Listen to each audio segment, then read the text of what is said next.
Well, welcome back, you tipsy theologians. You're looking wonderful today. You're looking nice. You smell nice, too. I don't know how I get that over the radio waves, but here we are. It smells good, so keep it up. Well, today I've got another special treat for you. I know, we're all about treats. We're all about being nice. I like to treat you guys well, so keep that up. We've got a guest here today, Wayne McCarty, one of the hosts of Florida Man on Florida Man podcast. If you don't know about it, you should know about it. Well, thank you, dude. Thanks for having me. I'm excited to be here. Yeah, and you should know about it, especially if you're from Florida. It's a crime not to. I think so. I feel like it's been written into law by the governor, and so you're all going to prison. You know, that's how it feels. So I moved down to Florida January of 21. Okay. And my cousins are like, oh, well, if you want to know about Lakeland, because Lakeland's sweet, like here's the LEL today. Yeah. You got to read this. They're great, dude. So I read it religiously every morning. Yeah, they're great. And I think they did a shout out for you guys on one of the episodes, or one of their morning stuff. And I was like, okay. Oh, a local podcast. This is sweet. Yeah.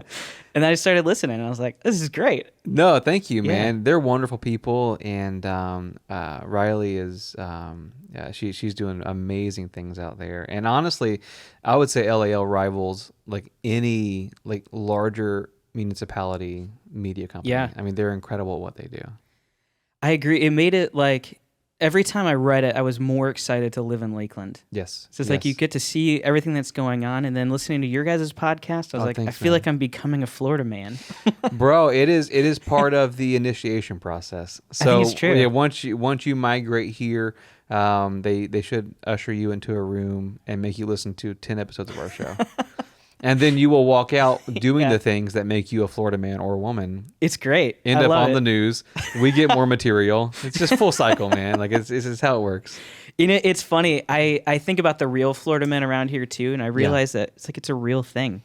It's for a lot of folks, it's a meme, which is why we started the show. But I mean, it's real. The culture is real, and everything about Florida when you're here is so beautiful. Yeah. And it's amazing, and so it is fun sometimes just to kind of poke fun at the darker side. Absolutely. Yeah. Yeah, I think of one of my friends. There's a guy who runs around one of the lakes here. Okay. He runs around shirtless every day, holding an American flag. Incredible. And you have to, man. It's like, this guy is what makes Florida great. I know. It's that energy, bro. Everybody's got to carry their cross in their own way, and this guy's carrying the flag, man. So good. I think I know who you're talking about. I've seen him around. Yeah, he's a cool guy. Yeah, I know his daughter used to work with her. Very cool. Very cool. So it's cool. Yeah. But yeah, I feel like for myself, sometimes it's fun. I feel like kind of an anomaly in some ways. Okay. Even though there's a lot of people from Ohio here. Yeah. So there's a show in northern New York. One of the segments they do is called OTF. Okay. And so they read off a headline, and the people have to call in and they have to guess whether whatever the headline was, whatever the story was, if it happened in Ohio, Texas, or Florida. So good. And I was like, I went from Ohio to Florida. This is amazing. You're 2 out of 3, man. So I know. There's one left. You're gonna have to summer in Texas, and then you're gonna be the full trifecta. Absolutely. That's what I'm hoping for. Yeah, you got it, man. Well, as you guys are wondering, you're pretty well acquainted with media and entertainment. You've been doing it for a little while. A long time, yeah. Yeah. Yeah. We started in the music industry and as teenagers and spent a good chunk of our life there, and then in our late 20s transitioned to just songwriting for other folks, so that we could be home with our kids and our spouses, and then we started the podcast 5 years ago because we were like, hey, we want to see each other more frequently. And so we called, all of our old label mates and friends and just said, hey, would you support this? Like, would you get behind this? And that's amazing. Yeah, man. And then Florida kind of did its thing, and then this November will be 5 years. So that's so cool. Yeah, it's been Congrats on that. It's been a ride. Thank you, man. Yeah, appreciate it. I feel like that's the ultimate like boys' night. Oh, it's like the fellas are just looking for a way to hang out. Well, and it's funny you say that because that's how it started, and then now our team, continues to grow. I think there's 12 to 15 people now who make Florida Man on Florida Man exist, and the vast majority of them are female. And, That's amazing. Yeah, and it's just because they're better at everything, and so like we surrounded ourselves with folks who were just geniuses, and we just show up and say silly stuff on the microphone, and they're like, hey, we'll work with that, we'll make it work. So, but it's been a lot of fun. I used to have my sister-in-law used to edit the podcast. Oh, cool. When I first started doing it. And best editor I've had so far, because now it's just me. Oh, yeah. Things that I keep in, she'd be like, you should cut that. Oh, yeah. At least you have her to kind of give you the notes, It's true, which is nice. No, it's awesome. Yeah, our PR and our editor, they really keep us in line, and that's my favorite part is looking across the room at our PR. Her name is Kelsey, and she's incredible. But looking across the room at her and her shaking her head and going, you can't say that. You can't say that. And so she keeps us out of and it's never anything crazy. Right. But our show is family friendly. And so we walk a line of, the scale we use is, could this get away on Shrek? Like, is it Shrek humor where it's like the adults get it, but the kids don't get it? Yeah. And so we have to walk a fine line, but we're getting better at it. That's cool. Step by step. Yeah, for sure. But yeah, since, that's where your history's at too. I thought it'd be cool for us to talk about kind of music and entertainment and how it relates to faith and Christianity and life. And I love that, dude. That's what we're all so about. good. That's my sweet spot. I love that. That's cool. great. Yeah. But yeah, before we do that, shall we imbibe? Please, man. There's a massive, this is an audio podcast, so just so you know, there's a massive barrel of Tullamore DEW here the on the smallest desk. bottle I could find. He had to have help putting it up on the table. Like, it's massive. But we struggle. There's a little bit of water in there. That's perfect, man. This ice just melts too quick. I'm not a Puritan. That's good. It's funny. We're talking about before the episode started, like Irish heritage, and you have it in your blood as well. So congratulations. That's awesome. Thank you. I say just enough to be offensive. Yes, but the Tullamore DEW, man, it keeps us going. It's like good? You want some more? That's perfect, man. We'll fill you up too. Don't worry. Yeah, no, we're filming this at 1:30 in the afternoon, so this should do me okay. You can have a refill though. I appreciate I support it. But no, man, Tullamore DEW keeps us going. This is, in fact, I need to reach out to them and see if they'll sponsor our show and fix our grocery budget, man. That's the one thing I would love if I have an alcohol sponsor. Yeah, just to support my own habits. This would be great. Contractually, we have one that we're exclusive to right now. But it won't start till next week, so I can say all I want about Tullamore DEW. That's right. Until next Wednesday, and then I can't talk about it anymore. We got to strike it from the record. But cheers, though, man. Thanks for having me, bro. You. All right. We'll see how this guy tastes. I haven't had Tullamore DEW in a long time. It's delicious, bro. So I've heard it's definitely a step above Jameson. You're gonna be happy with how you feel.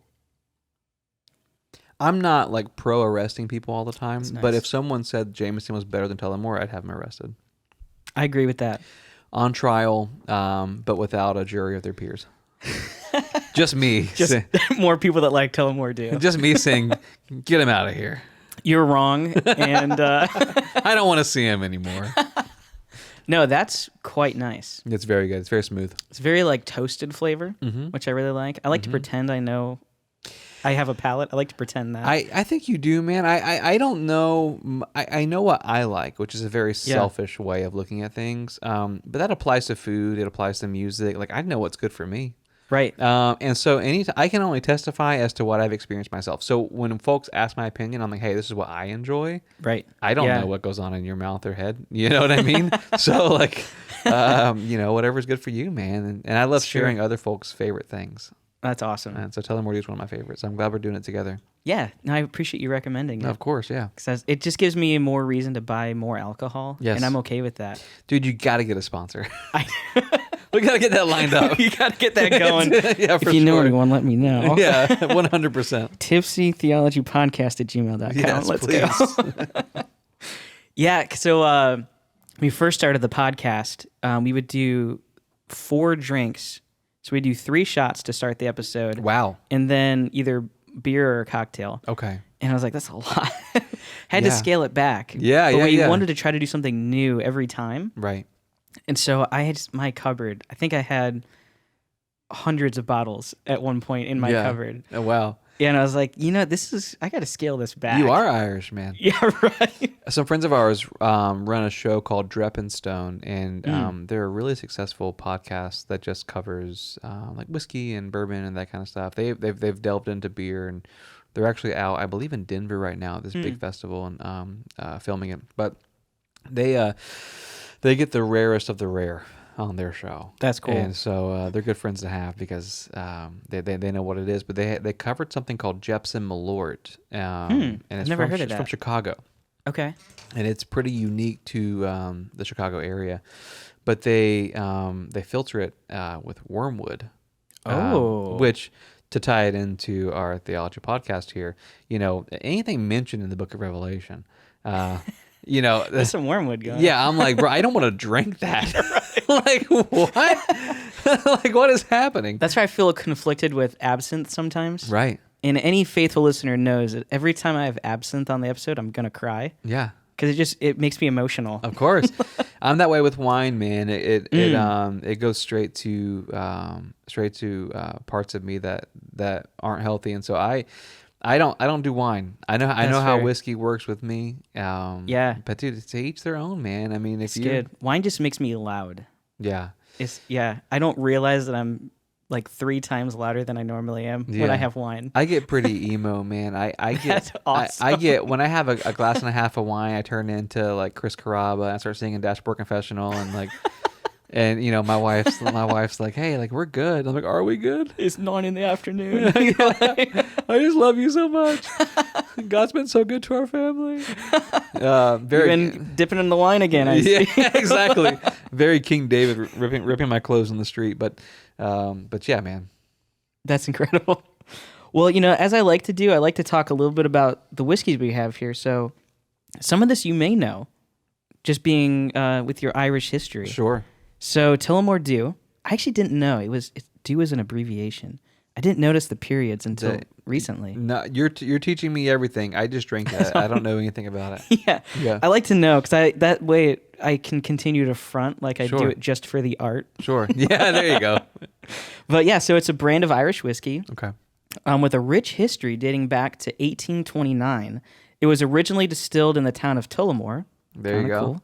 County Offaly, Ireland, by Daniel E. Williams, whose initials DEW are part of the brand's name. That's incredible, man. So, that's a cool little idea. It's a great name. It's a baller move too.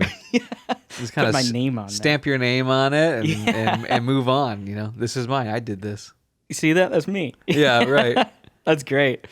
And actually kind of fun. I didn't know this. So it has a quirky tradition related to it on leap years. Okay. So in Irish tradition, it is said that women can propose marriage to men on February 29th during leap years. That's right. So Tullamore DEW has embraced this tradition as any true capitalist would. Yeah. And they've said their marketing campaign encouraging women to propose to their partners with a bottle of Tullamore DEW. So cool. I was like, that's great. It would work on me. Right? That is a real thing for the ladies to propose on leap year. And so that there's a history of that in our family as well. It's very brief, but yeah, that's real. So the Tullamore DEW, I didn't know that they would propose with that, but what a great marketing campaign. I'd be like, this is a keeper. Good on them. Yeah, right. That's huge, bro. If a woman wants to propose to me, it doesn't matter what day of the year it's on, if they propose with a bottle. Yeah, we're a bit progressive here in the States. Yeah. You know what I mean? If it's a nice bottle of whiskey, you're a keeper. Any bottle, any day. Yeah. You just let my boy know. I'm in. He's in. He's ready. I'm ready to go. So I thought it would be kind of fun before we really dive into the topic. Sure. For your show, I wanted to steal an element of it because you guys read headlines. We do, yeah. And so I wanted to read some Florida Man headlines for you. Please. If you don't mind me stealing this portion. Not at all. It's a little tasty treat for those that haven't listened to you yet. Yeah, please. They know what to look forward to. So I hope you haven't heard these ones before. We'll see, man. It's when you start doing it for a living, it's you get a bit it's 5 years of episodes. That's a lot of headlines. It's a lot of headlines, but I'll pretend like I haven't heard it. Okay, just for my sake. I will. Lie to me. Yeah.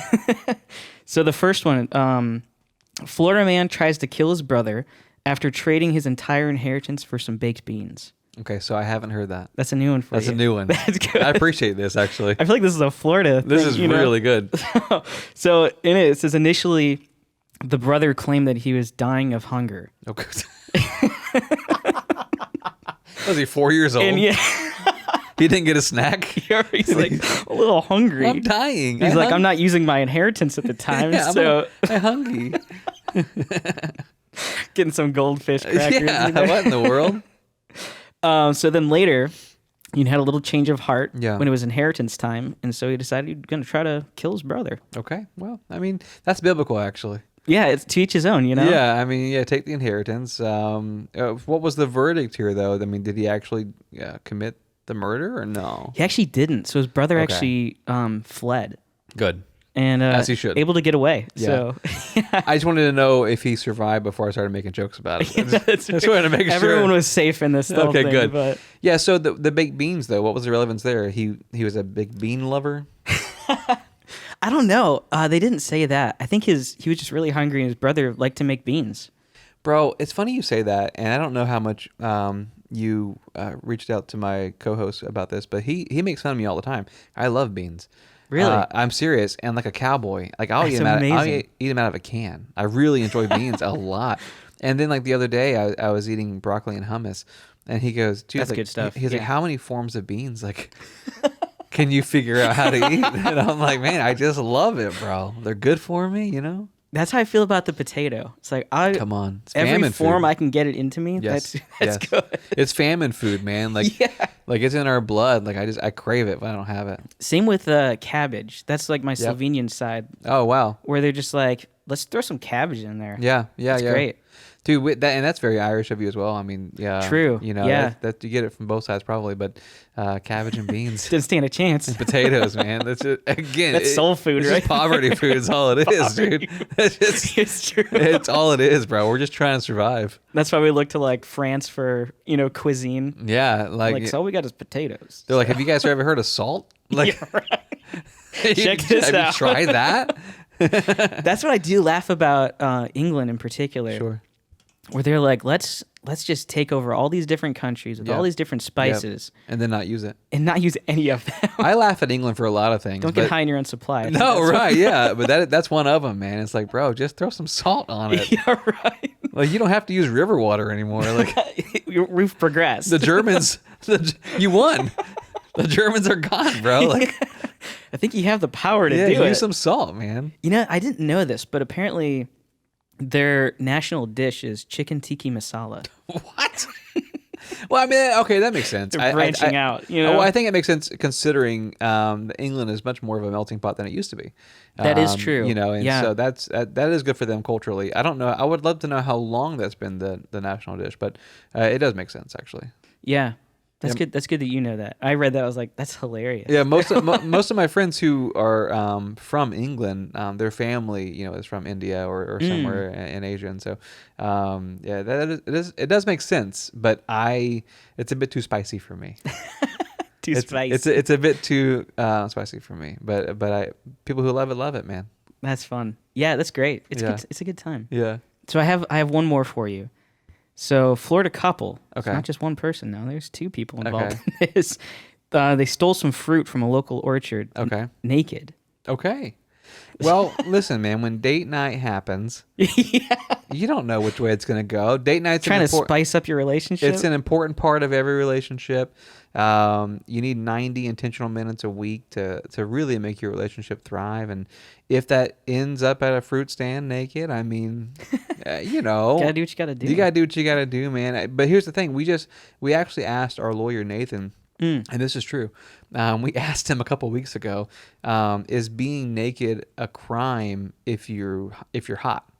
Because if it feels like a lot of the articles that we get sent, the folks who are like naked and streaking, they're not models, right? Right. But it's like, but I'm just saying, like, it feels a bit like if a hot person did it, it probably wouldn't make the news. It would just be, oh my God, like there's Johnny, Right. there's Johnny again. Like People wouldn't have time to report it, so they're just like, let me just not look away. this guy's, you got Patrick Swayze, Yeah. rest in peace. But I'm saying, like, if he's running down the road naked, I'm not calling the cops, No. But then again, if Jack Black's running down the road naked, I'm probably calling the cops.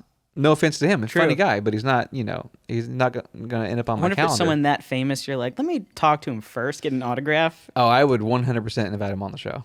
That's awesome. I am that guy. You fit in here. Yeah, I'm like, please, bro. We need you. Please do this. Yes. So yeah, those are the ones. I'm glad you haven't heard those before. No, both are new to me. That's great. And I'll be honest, it's funny you said it was biblical because I bamboozled you a little bit. Oh, no. Were These are Bible stories that I just... They're Bible stories. Come on, man. There you go. That makes a lot of sense now. Okay. I was like, I got to throw a twist in here. I get it. The Esau was very... It was there on the tip of my tongue. You were so close. So close. Like, I think I'm about to be had. And then I get the origin story here. No, okay, wow. There you go, man. If my senior pastor's listening, it's just in my blood. You see what happened there? See, he couldn't get away from it. I can't get away from Your it. gut said, this is the Bible. There's something here. There's something in Makes here. me want to do devotions. I feel like I got to pray right now. Yeah, that's me most of the day, bro. That's awesome. But yeah, so I guess jumping in this a little bit, what would you say your history with music? Like what does that look like for you growing up? Like, I know for me, so I started my dad was in a band for the longest time growing up. Cool. And music was just kind of part of our life. So for me, it was just kind of made sense. There was no thought. Was that similar for you, or did you have a... It wasn't. My mom sang in church, and that was about as close as we got. But she was a teenager when I was born, so there wasn't like a lot of necessarily like tutelage. It was just her singing in church. It was a very small Southern Baptist church, so that was my experience. And then my dad, he's just an incredible human being, and but he was the first McCarty to like not be a farmer essentially. Oh wow! And he worked at a factory from the time he was 17 until he retired a few years ago, and so when I was 11, I asked for a guitar, and he was like, "That's cool. You're gonna starve to death," and I was like, "Probably." But I think back on that, and now that I'm a father, and I hope I'm as brave as my dad was, like buying me that guitar, because it goes against everything he knew to be provisional for his family. Yeah. Right. Yeah. And so he took a risk on me, and it paid out, man. I was very grateful for that, because I've never really known life without music being a part of it. And when I was 13, started my first band, and wanted to go gig out and play shows. My dad would drive the van, That's amazing. And we're playing these bars where it's like everybody's smoking, and these children walk in, and there's like, what are you doing? And we're just like, oh, we're the opening band, and so, but that was. Don't you have like social studies homework to do? Or? Yeah, no, I'm failing every class. I'm just here to make rock and roll, So that's amazing. But yeah, so my history with music, and faith kind of go hand in hand, and we experienced a lot of that. And maybe we'll get there. I'm not sure what's on your show notes, but one thing that we dealt with a lot was the whole like, well, are you guys a Christian band, or are you Christians in a band? Yeah. That was a huge discussion point for the bulk of our career, because... Were you guys playing Christian music?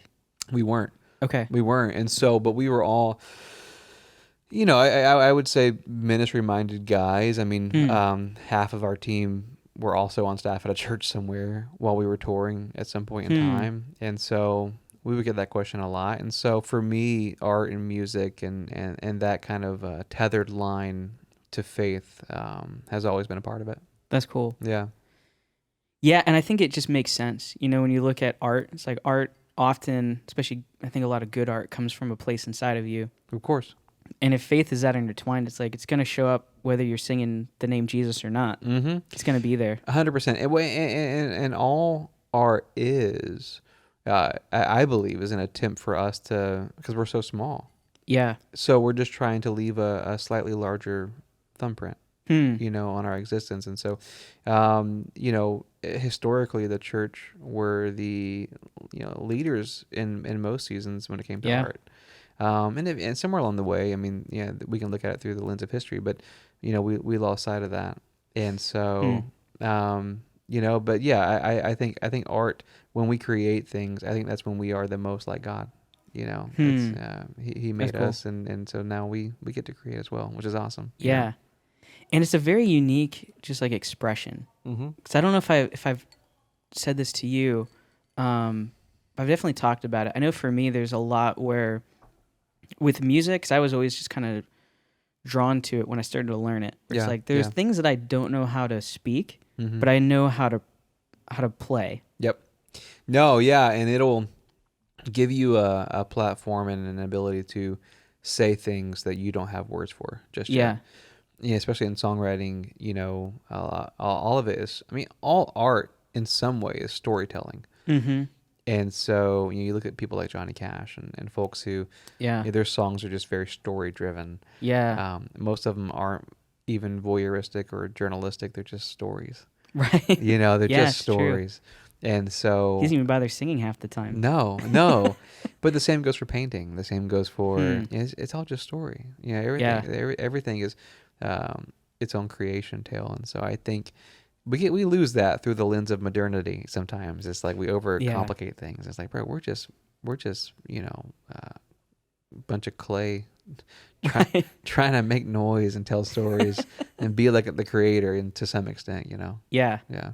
Yeah, we're like the little kids 100%. just looking at and being like, I want to be like dad. As we should be. Yeah. And yeah. But yeah, I agree, man. Art is it's a beautiful thing. And I think everybody's got it in them too. Mm. I think it does get lost sometimes with society will kind of subjugate artists and and kind of put them aside and go, oh, well, there's the artist. Like, oh, we're all creating something. Yeah, no, it's true. We're all capable of it. It might not be music itself, but Right. there's art in something. 100%. Yeah. Yeah, that's cool. What? Because I know you said you wanted a guitar when you were younger. What brought you to guitar? It's funny. I wish it had a more meaningful background, but I wanted to play drums, and my dad just said no. He was like, it's too loud. He's thinking about the noise. Yeah. He said it's too loud, and he goes, I'll buy you a guitar, and I go, cool. That's sweet. And that was, it wasn't a storied, existence. It was just, and truthfully, we couldn't afford drums because we couldn't afford a guitar either. My dad made a lot of sacrifices for that first guitar, and That's cool. but that was the story behind the music was my dad said no to one thing and yes to the other, and so then Compromise. I became a guitar player. That's amazing. Yeah. Yeah, because I started out on piano. Oh, great. That's awesome. Because my dad plays piano. Okay. And actually, it was cool. I got to take lessons from his teacher. That's that he so cool. Got to learn from. That's growing so up. cool. So it was pretty cool to see that. And then, I realized that carrying a piano around was a lot of work. Unless you want to get into the guitar, man. You're right. Which I actually owned one for a little while. No, they're so cool. Honestly, I love it. It's pretty sick. Yeah. I wish I still had it because Yeah. now it's like this is the time. Like it's coming back. This is there's not enough guitar players. I agree. I mean, like what? Like Frank Yankovic? Dude, Al Yankovic. My thing, man, is if I walked into a church service and they had a guitar player, I mean, I don't care how theologically sound they are. I'm like, hey, man. I'm coming for worship. Yeah, they've got a guitar player, bro. What's that guy's name? I need to.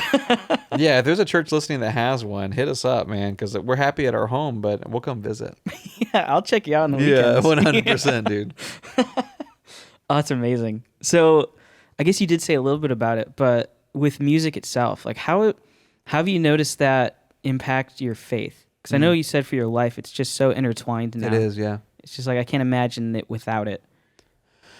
Yeah, when it comes to my faith, man, like it's typically my chosen vehicle for worship. I would say music kind of gets me into a mindset where I can kind of sit and listen and because I've got a pretty big head, I got a lot going on up there, and so it helps me kind of just focus in and dial in where I need to be. And but when it comes to faith specifically, being able to resource a local church with songwriting has been a major role in my adult life. But then when it comes to just, outside of that world particular, music changes my mood, man. So if I get up, I mean, there's a really good chance there's a 50-50 chance I'm going to put on, the 1975 or Sir Mix-a-lot.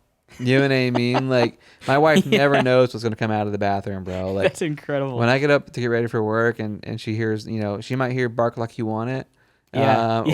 Or she's going to hear, like, Bethel Worship. Like, it really just depends on how I slept, honestly, dude. That's amazing. And so, but for me, it's, I would say there isn't longer than a 3 or 4 hour period of every day where I go without music. I have it on pretty frequently because it helps regulate everything about me. Yeah, that's like my self-medication. Yep. Myself, yeah.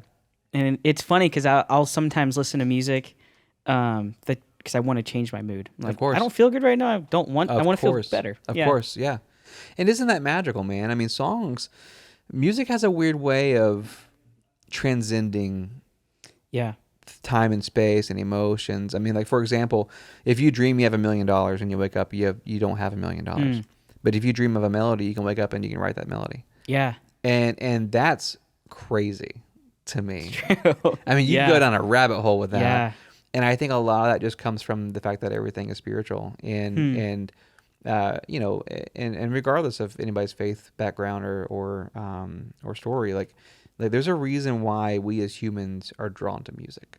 There's something magical about it, and it's something spiritual about it, and that applies to all things. Like I'm not a Puritan. Like I think you should enjoy all music. Yeah.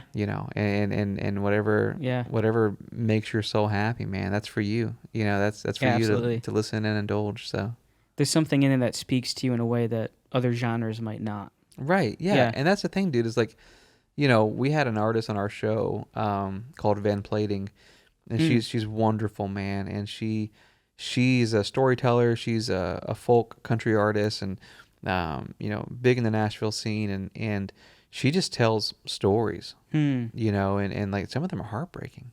Yeah. Some of them are statistically dark stories. But if you are a person who has gone through something similar and then you hear that, and you go like, man, like I'm not by myself. Yeah. This person's gone through it as well. That's massive, bro. Yeah. It's massive. And so it's not that other art forms can't, showcase that, but with music, it's a little easier too. And so, it's very special, man. I was able to catch that episode with Van Planting. That was, it was one of those too, like you said, it's very heavy in certain parts because it's like, she's sharing something that's really, it's a lot for a human being. It's intimate. Yeah. And then being able to take that and listen to how she translated that into music is like, it's beautiful. And in some ways it's more palatable sometimes. You have to release it. Yeah.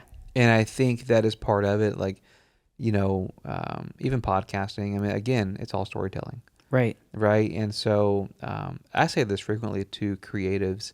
Like, if you don't tell the story, your brain will do it for you. So if you are a writer and you're not writing, your brain will do it for you, and then you're going to end up anxious, right? Because you're meant to tell stories. Yeah. And so a lot of the times we find ourselves in seasons where we don't feel like creating art and we don't want to do it. And that statistically is probably when you should do it the most. And that's interesting. And I don't think it's an over spiritualized thing. I think it's just, hey man, like your body is trying to do it. Yeah. You should do it. Yeah. Let your body do it. You have to release it, man. That's cool. And so with Van Plating, she's got a gift there, man. She's a wonderful writer.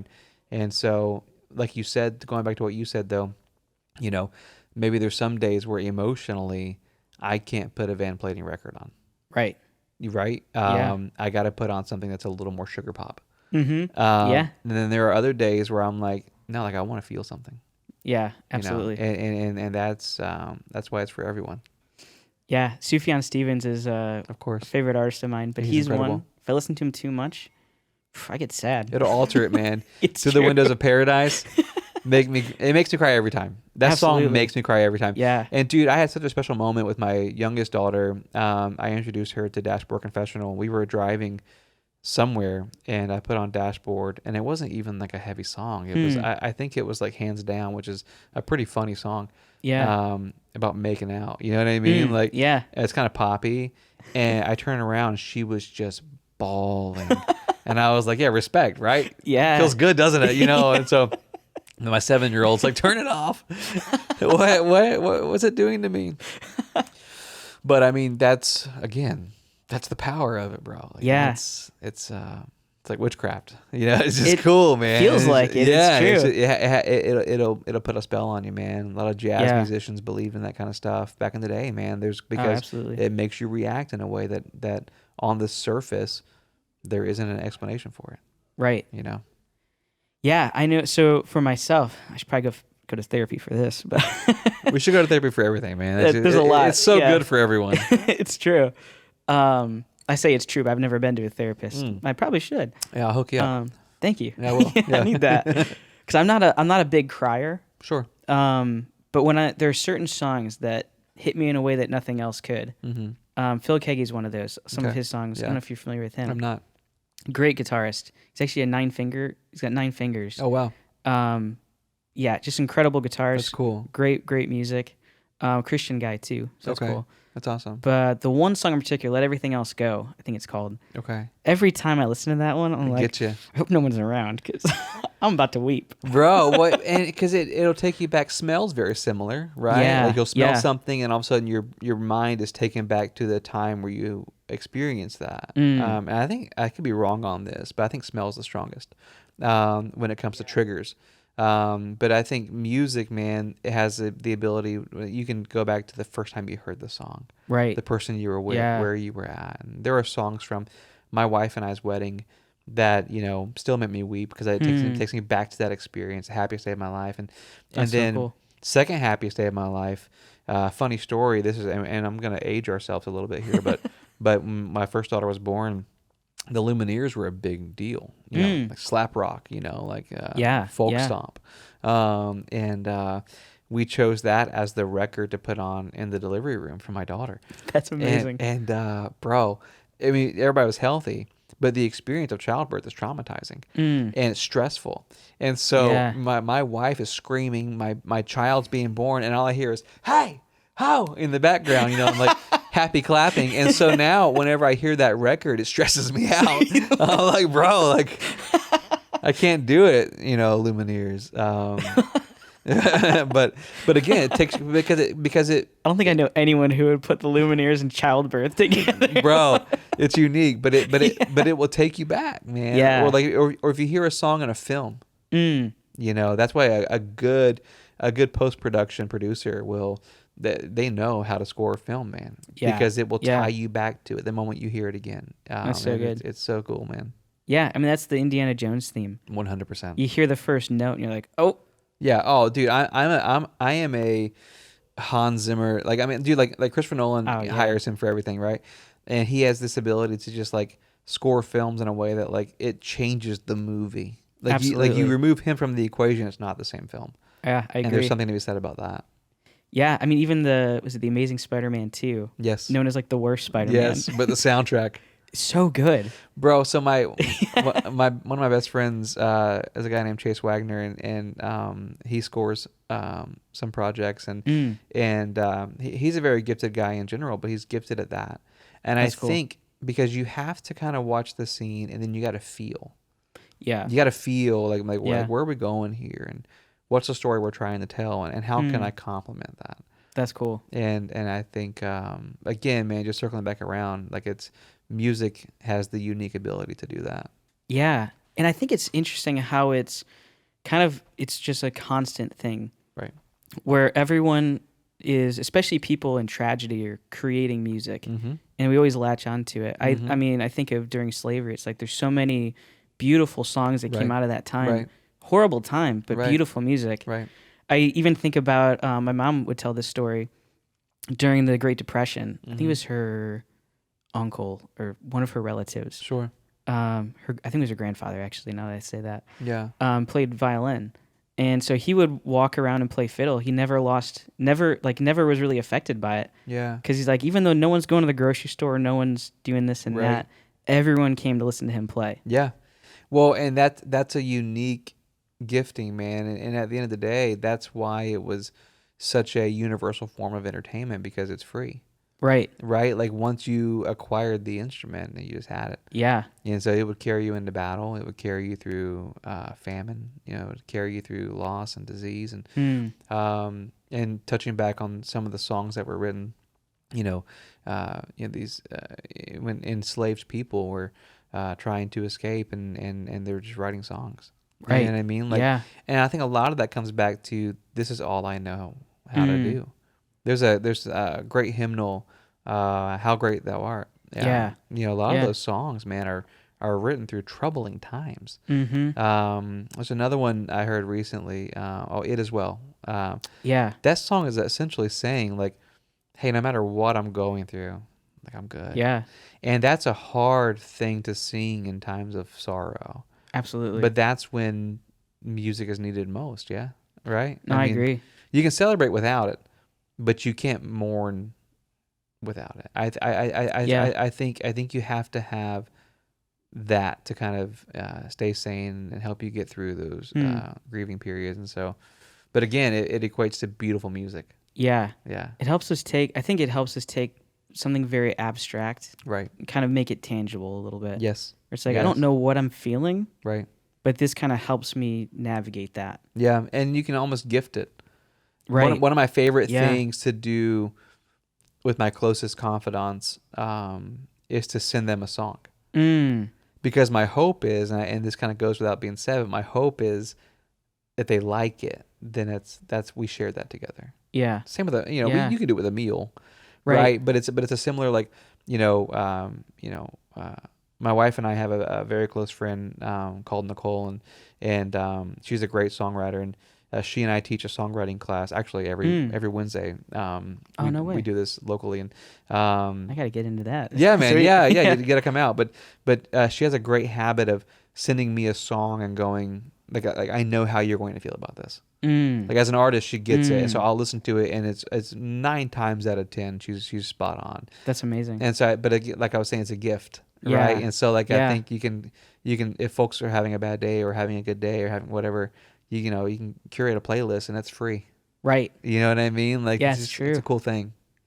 That is cool. I was just watching a YouTube video recently. I forget the fancy term for it, but the meaning of it is basically being able to see faces and things. And Oh wow, yeah. seeing like familiarity in abstract shapes. Is it synesthesia? No, it starts with a P. I know Okay. that. Yeah, because the synesthesia is you see colors in songs. Oh, that's cool. Mm-hmm. Yeah, that's something that I thought was unique and cool until because I have it. But then my therapist was like, that's a disorder. Dang it. I was like, why are you so discouraging? What am I paying you for? So far, he's told you that you have disorders and you're autistic. Yeah, I mean, but it's, I'm not familiar with this though. So you're able to see paying this faces guy. in music, you said, right? Like it's No, just like in things. in things. Okay, wow. So it's like you yeah. look at like a light socket and you're like, oh, that looks like someone with their mouth open or something Oh, like that. gotcha. Yeah. Yeah, It's- that kind of thing. It's like you take Benadryl and see the Hat Man. yeah, different. I owe him money. That's the one with the elephants. Yeah, I owe the Hat Man money, so I can't take Benadryl for a while. I gotta just have to. Don't want to summon him. I gotta tough out my allergies. The other common one I've heard is Walmart melatonin. Goodness gracious. Apparently that one's like the most lucid dreams you could have. I'm not adventurous, man. Like when I'm not touching that. Growing up in the industry, a lot of my homies, would dabble and stuff, and I'm too much of a scaredy cat. Like, and I would always say, like, bro, I don't even take melatonin. You know what I mean? Like I don't take NyQuil. I'm just terrified of my own dreams. So I'm scared enough of what it produces sober. Yes, So I can't imagine. I've always deep down in Wayne, and this is I think true to most folks. I'm just a scared 8-year-old. You know what I mean? Yeah. Like I can't believe I have a driver's license.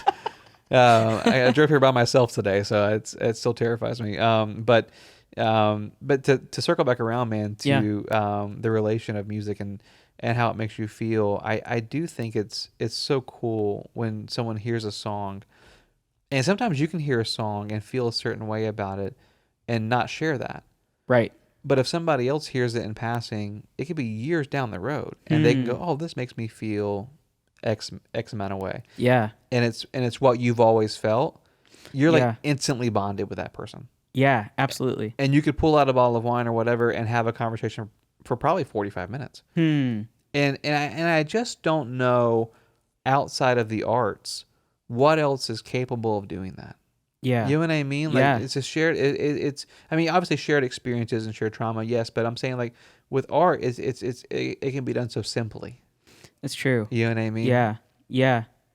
And I think that's cool. Even on the other side of it is like we want to be taken somewhere a lot of times. Oh, yeah. Where it's like it can take us places, but sometimes we can use it as a tool to bring us through that. Right. I know I just did a show recently and I released an EP back in March. That's awesome, man. Yeah, and one of the songs on there, I chose not to play it for this show because I was like, I want to play a new one instead of that one. Sure.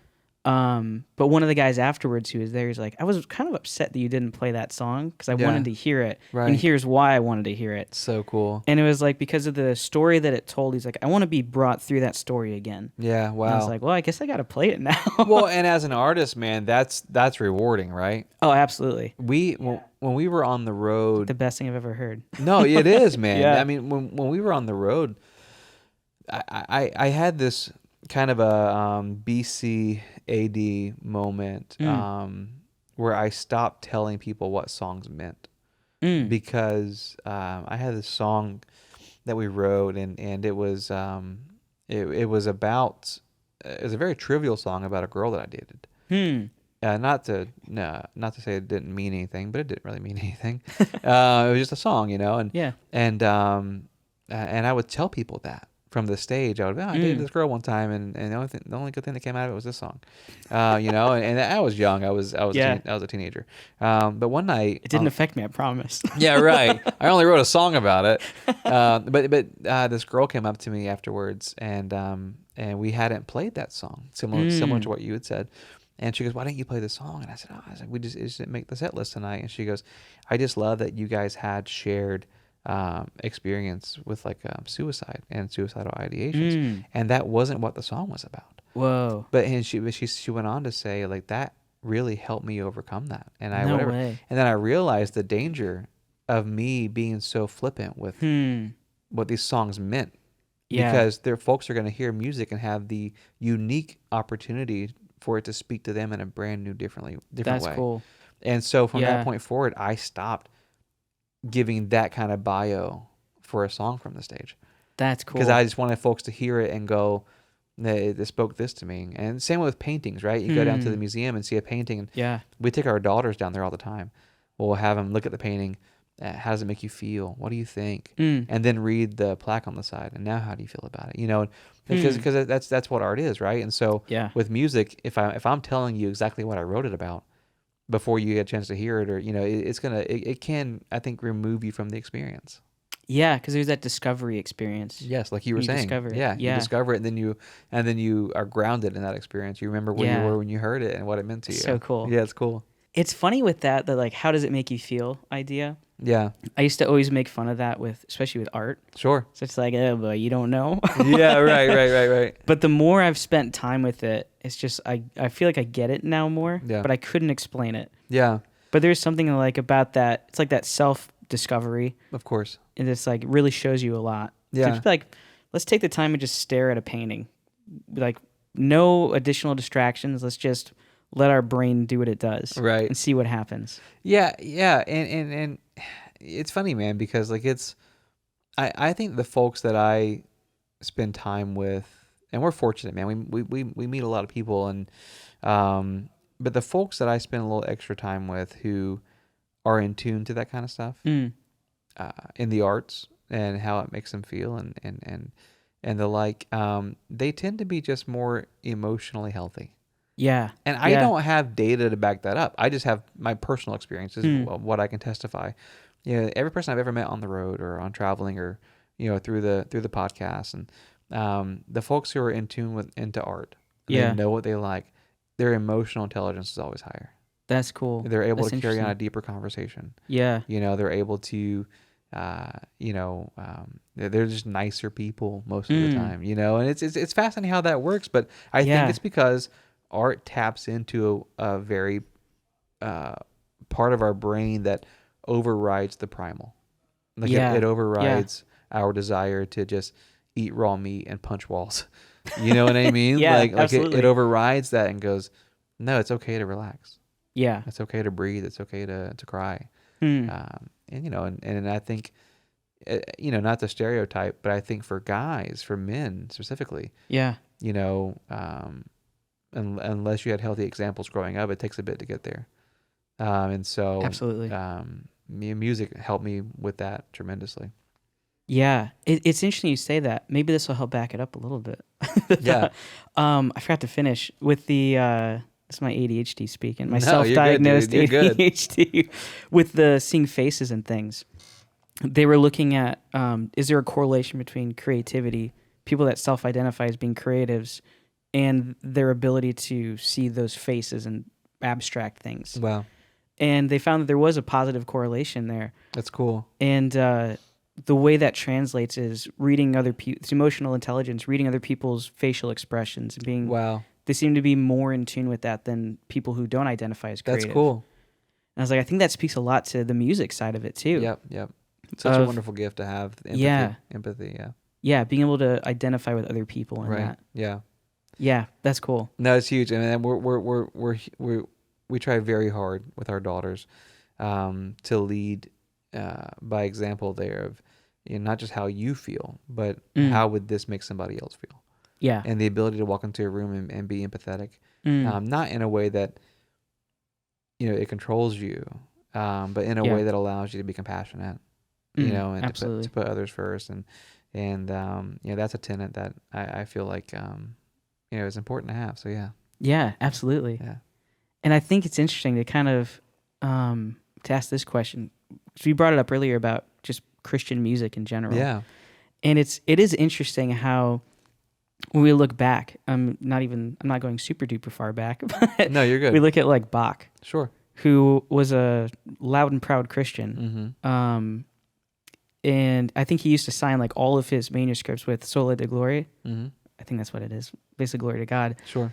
And it's interesting because like he shaped music for like so much. I think he's the one who helped kind of finalize the major and minor keys. He played a pivotal role. Yeah. In all these different really cool areas. Mm-hmm. And it's interesting to see like him. And then we kind of come through and today we're just making fun of Christian music. Mostly. Sure. Yeah. The kind of the running joke with CCM, Christian radio music, is that it tends to track about 3 years behind popular music. Right.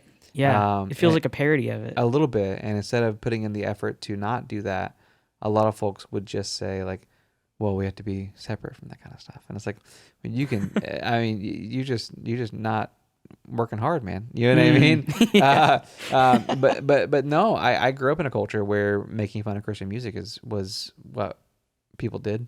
Yeah. And I don't now. I don't now. But when I was younger, that was an easy pill for me to swallow. Yeah. Because it represented what I didn't want to be. But with that being said, just like with any art, a lot of folks are blessed by it. Yeah. You know what I mean? A lot of folks benefit from its existence. And so if I'm not going to make fun of, a Bollywood film or or something, that I just don't necessarily gravitate towards. Yeah. Why would I then turn around and make fun of, what's playing on the Joy FM? I don't have to listen to it. Yeah. And I can be honest about the fact that I don't enjoy it. Right. But I don't have to sit back and poke fun at somebody else's art because someone down the line, it exists because someone enjoys it. Right. Otherwise it wouldn't be on the radio. Yeah, absolutely. Right. Someone likes it. Yeah. A lot of people like it. I'm reminded of, I think his name is Adam Neely. He's a YouTuber. Okay. Really great jazz bassist. Makes a lot of really cool kind of like thesis style videos. Yeah. Essay videos. That's what I'm looking for. Yeah.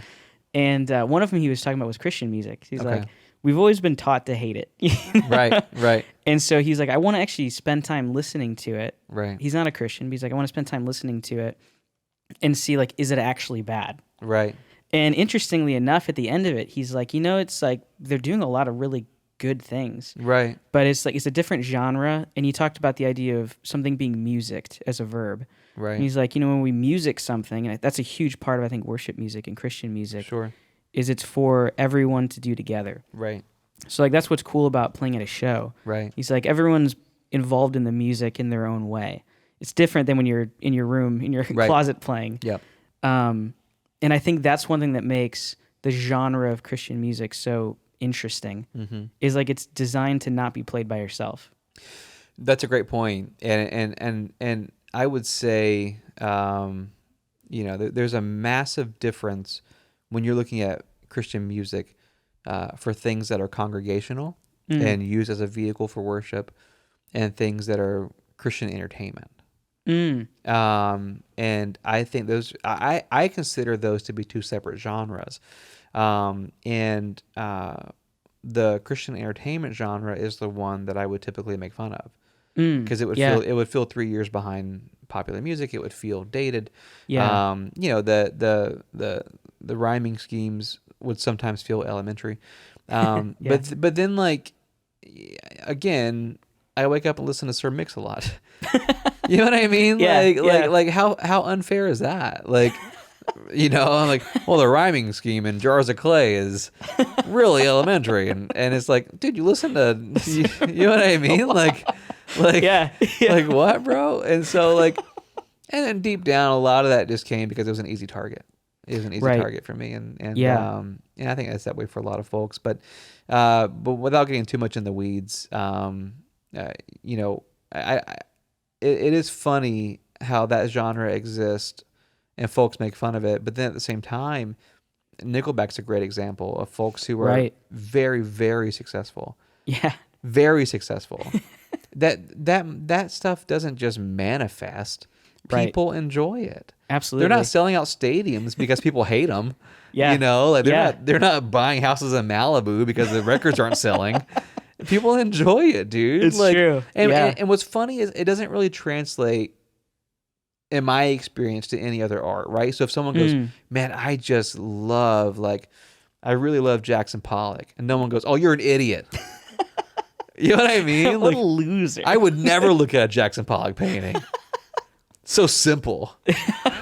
The rhyming schemes. You know what I mean? Like, but that's how it feels. So I, the older I've gotten, the more I'm just like, man, people will enjoy it, bro. You know what I mean? Yeah. Like, it's not for me. It doesn't mean you have to listen to it, dude. Right. But that's we faced that a lot growing up in our career, and so there was that need to box it in. Well, you're a Christian, you must do this, or you must listen or play this, and it takes a bit to get out of that. It's hard. Yeah, it's true. Are you familiar with MXPX? Intimately. I feel like it's a pretty easy question to Yes. Because I remember them. One of my favorite albums by them was Live at the Show. Yes. Their live album they did. And we had 2 copies growing up. Yeah. I don't know how we got 2 copies. Yeah. And one of them had an extra track on it. It's cool. I don't know if you're familiar with that album at all. I'm familiar with it, but not the extra track. Okay, yeah. And there was like, it's weird that one of them has, this one extra song. Yeah, right. Well, we were looking more into it, and this was pretty much pre-high-speed internet, so it's like dial up too much time. Yeah, right. Let's just send it through the phone system and see what we get. So they grew up around a Christian environment. Yeah. And it's interesting because they're in the punk rock scene, which is like, seems to be opposed, but I don't think it is. No. Or it has to be. No, it doesn't. Well, the song that they emitted from some of their CDs was the KKK Took My Baby Away. Right. Oh, I didn't know that song. Okay, yeah. I didn't realize it was omitted from because my record had it. Yeah, so one of ours did, one didn't. Wow. And what we found out, whether this is true or not, can't fact check it, and I haven't since. That's okay. Is that they made one CD for their church congregation, and another one for the general population. No, and dude, I believe that because we did the same thing. Not as far as the records go. Yeah. But when we had 2 songs on the radio, we had a song that would make the CCM circuit. So it would be on the Christian music circuit. And then we had another song simultaneously playing on like normal radio. Oh, interesting. And so when we would play a venue, we would do demo checks to see like what song should we leave as like the encore song here. Oh, that's cool. And so if we were playing like at Cornerstone, we're going to close with a single that's on Christian radio. Yeah, because that's the one they know. Right. And so I get the sentiment. Right. Which that's such a great song. It's so funny now, 20 years later, looking back and going like, our church would dig that song, bro. Like, you know what I mean? Like, what? It was one of my favorite ones on the album. I was like, this is a great cover. Oh, they're such a good band, man. They're really such a good band. A lot of my homies are from that area. That's Pacific cool. Northwest. And so, yeah, they're just legends, man. Oh, absolutely. Yeah, yeah. I used to watch them for everything. You're like, what are they doing now? I want to do that. I love how like when he wrote Responsibility, Mm. that song is so angsty. And it's like, bro, you're like 27. Like, what are you doing? I love when they come up with new music. It's like, you're a dad with a lot of... I know, bro. Like, you can't be angsty anymore. You actually have to have responsibility. You can just play or you're hits going now. to jail. Like, yeah. Right. You don't have anything to write about. Yeah, what?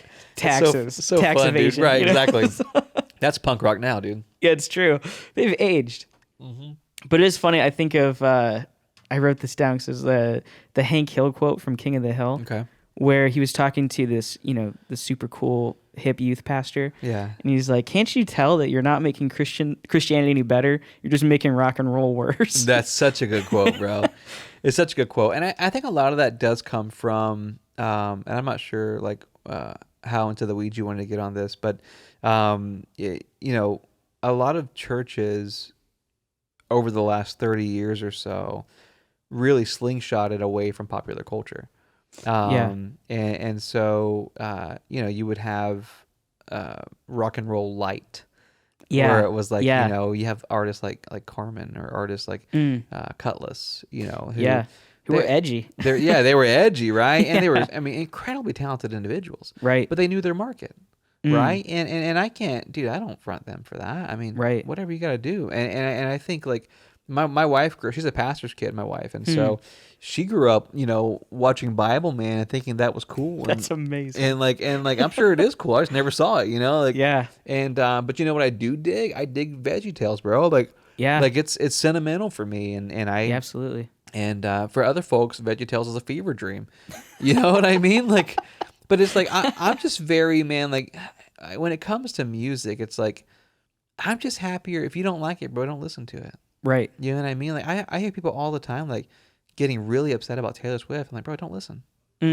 Like no, like the Gestapo's not like showing up at your door and forcing headphones in your ears. Like, just don't listen, bro. Right. And so that's kind of my school of thought, man. Is if someone's like, super all about the Joy FM, I love that, bro. I hope it makes your day so much better. And to be fair, I'm sure there's some great songs on there. Oh, absolutely. The songs I'd probably that's pretty good. Yeah, it's a jam, bro. Yeah. You put on and dude, Age does a lot. I'll say this. Age does a lot because there's an old Christian boy band called Plus One.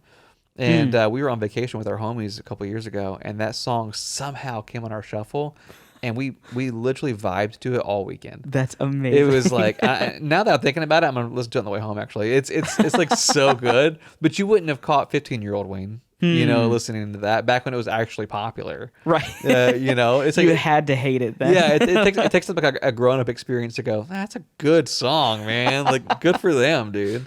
It's so good. That it reminds me of. I think even with all of this, something we were talking about before the show is like what makes you comfortable. Sure. And I think that's even like staying in your lane. Yeah. And I think that's a big thing with music. It's like music's great for the people that write the music that they're supposed to write. Mm-hmm. I was thinking about an interview with Ben Gibbard of Death Cab for Cutie. Yeah. He was talking about there's people that are trying to change with the times musically that were popular, back in early 2000s or the 90s. Right. They're like, I'm trying to make 2020 music now. Right. Which is completely shifted. Right. He's like, well, that's not the music we write. No. We write this kind of music. Right. So people will come to us for this music. Yeah, and everybody has experienced that where their favorite band writes an album that's like sounds nothing like what they love. And unfortunately what you see is, I'm not going to list any examples, but unfortunately what you see are folks who try to get away from what they're famous for. And then they either will correct it and go back to what they're known for. Yeah. Or they just drop off the plane of existence. Yeah. And then 10 years later, they come back and do like a reunion tour and play all the old stuff and pretend that record never happened. Yeah, absolutely. And as an artist, I get it, right? Like there's a part of, even on our show, there's a part of like, there's things that I like to do that make me laugh a lot. There are certain segments we do that I really enjoy, and they just don't track well. Dang. You know what I mean? That's so it's crazy. like, so it's, this isn't a passion project anymore. It's a career for us. And so we have to go, hey man, like this is what people love and this is what people don't love. And unfortunately there are bands who just don't quite understand that. That's true. Yeah. Yeah. Cause there's something that they really want to do. And dude, and here's the thing, with all that being said, more power to them. I agree. More power to Yeah. them. I mean, do what the art leads you to do. Yeah, if you're led to do it, that's fine. You won't care about the record sales anyways. Yeah. And that's a good place. Absolutely. That's a good place to be. Yeah, I agree with that. Yeah. But I think that's a big thing with the Christian music side of it, because I think it has been like a whole new genre that's emerged from it. That it's just because they went through this whole discovery period again. Yeah. To now where it's like, oh, they're actually creating something unique. Right. But I think a lot of it was finding that, like rediscovering where's that path. Right. And like where's the lane that we're supposed to be in here. 100%, dude. So that's cool. Yeah. But yeah, thank you. Thanks so much for being on here. Bro, 100%, man. Great. I could do this for days. This is my sweet spot. I mean, talking about, church music and faith and that kind of stuff. And it's funny because like we resource our local church here, but I have friends who are like really involved in the Christian music industry and they're doing great things. And I will say what I've loved about the last 10 years is watching the church kind of mellow out a little bit. Yeah. And, I'll never forget this, man. Reading an article, 15 years ago about this Christian band getting canceled because they mentioned that they said in an interview that they went and had a pint after practice, and literally like radio stations were pulling their songs and like, and it was just like, I think about like Amy Grant, and oh yeah, who, God forbid her private life is, blasted to the public, and it's like, yeah, we're just gonna abandon you, and like, and that still exists. Don't get me wrong, but but it's mellowed out quite a bit, and so it's good to see my homies who are just what I call normal human beings, who are really cool, doing great things in the Christian music industry, and that gives me hope, man. Like that people, given time, things tend to remedy themselves, which is cool. I think that's true. Yeah. There's enough people trying to be like re-navigate. Let's go through the mines again. 100%. Let's figure this out. Yeah, this tunnel's collapsing. Let's try this one. Well, dude, thank you for having me, man. It's been a lot of fun. Oh, absolutely. Yeah. I could talk for probably another 2 hours about this. For sure. I'm like, well, I guess we both have a day to get back to. Yeah, 100%. But yeah, where can people find you? Where can they listen to your podcast? Thanks, man. Social media, it's FMOFM podcast. And if you just Google search Florida Men, plural, on Florida Man, singular, that'll come up. So Florida Men on Florida Man podcast. It's on all the major platforms, and it's family friendly, so you can put it on and not have to worry about your kids learning any new words. That's great. Yeah, it's a lot of fun. There's only one rule is if you listen to it, you have to keep listening to mine too. 100%. Because you got to get theology. you have to. Our show will lead you down a path that's going to be destructive. That's right. We're gonna reconstruct. Yeah. No. Listen. By all means, listen to both. Yeah, I can endorse that. 100%. Same here. No, yeah, definitely go check it out. You'll love Florida. You'll want to move down, and I encourage you to do that. But also at the same time, I don't. Listen, it's a love crowded. It's a love-hate relationship for a lot of people. But at least come visit. Absolutely. We're good at that. We've been good at that for 100 years. So come see us. It's a good time. It's a good time. Thank you guys so much for listening. I hope you enjoy this. I know I definitely did. And I'll talk to you hopefully sooner rather than later.